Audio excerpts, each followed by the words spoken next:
Well, Misery Business is about a girl. Well, it's first of all, it's a true story, and it's about a girl back home in Tennessee who, we all knew, and she came into our circle of friends and kind of pinpointed one guy and just totally manipulated him and used sex to kind of control him. And we were all really young at the time, so I think watching one of our friends go through this and be like overpowered by a little girl, it was just ridiculous, and it really it hurt me because I really love this guy, and watching him change just sucked.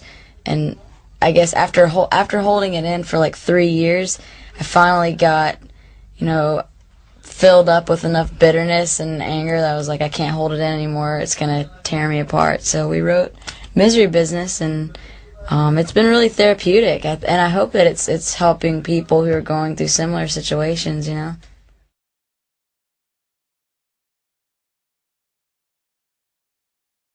It's definitely a more direct and it's a bolder song than anything we've ever released before.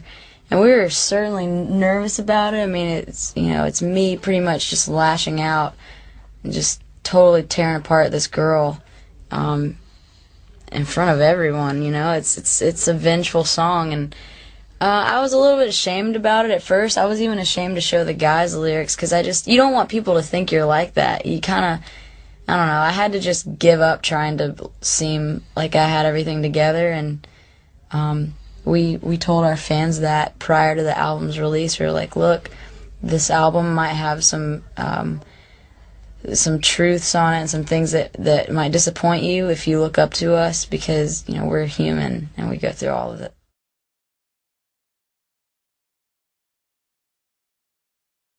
Oh my gosh, I really like the opening line of Misery Business.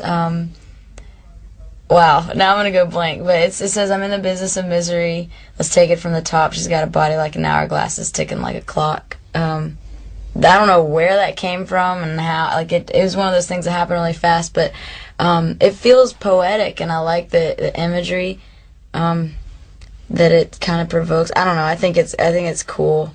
I'm not one to be like, oh man, I'm really good at writing lyrics. I don't think that, but I'm proud of that line.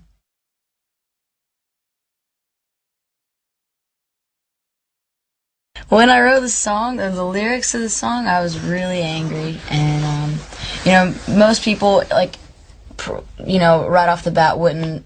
I don't think would look at us and be like, oh, that's a Christian band, because we're not really a Christian band.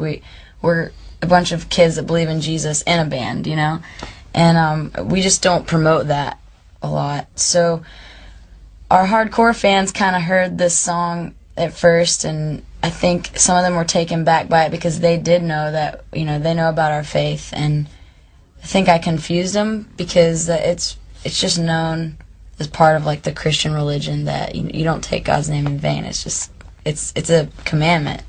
So I started to feel it got kind of heavy on my heart after a while, and I was like, I don't really feel like I'm going to get struck down or anything, but I do feel like I might be steering people to think, something wrong. And I don't know, we talked about it as a band, and it wasn't anything that we were like, oh my gosh, this is insane, we gotta fix this now. But it was just something that we felt like we should address because, we love our fans, and we want to make sure that they know us, and we can connect with them at all times. I feel like we can tell them just about anything. I mean, obviously they don't know everything about us, but that was an important thing that we needed to get out. I'm glad we did it. I mean, I think when I was writing the lyrics, I thought about it for a split second, but I was like I said, I was very angry, and nothing seemed to like get that point across. I wanted people to understand, dude, I got hate in my heart right now, and I don't know, we talked about changing it a couple times, but I don't know, I never did. I don't know. Can't put anything there. It won't sound as good. Yeah.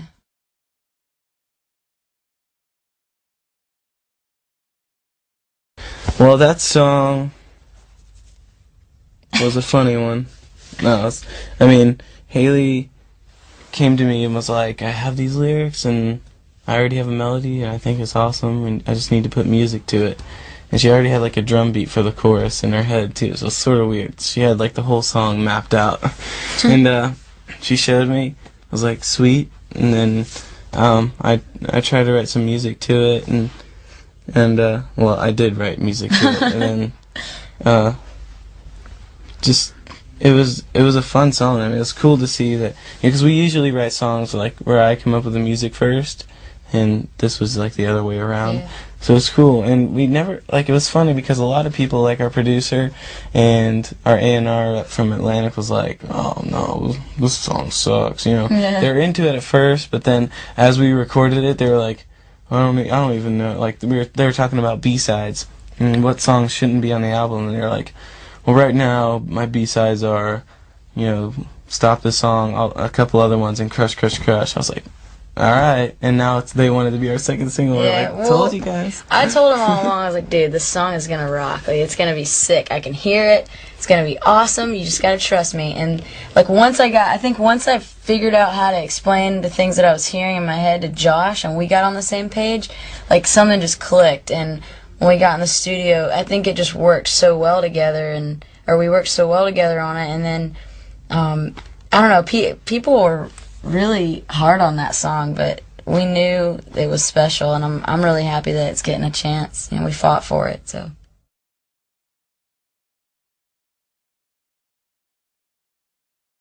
I think Crush Crush Crush is a song that it could be really versatile. So, I mean, I think so, because I think it's got an edge to it and like a rock sensibility, but it's also kind of a pop song at the same time, and the melodies are super pop, I feel like, and dude, it could go either way. I like to see Justin Timberlake. Yeah, dude, that'd be so sick. Someone completely different than us. Like halftime with like a, you know, that whole Timberland yeah. beat sort of thing. That'd be cool. That'd be sick. Like Josh said, like the whole, it would definitely be, I think it would be a little slower than our version. Just, I mean, you know, like listening to songs like Cry Me a River, stuff that Timberland and Justin Timberlake worked together on, it's just got such a, like, a vibe to it. It would be awesome. I'd love to hear that.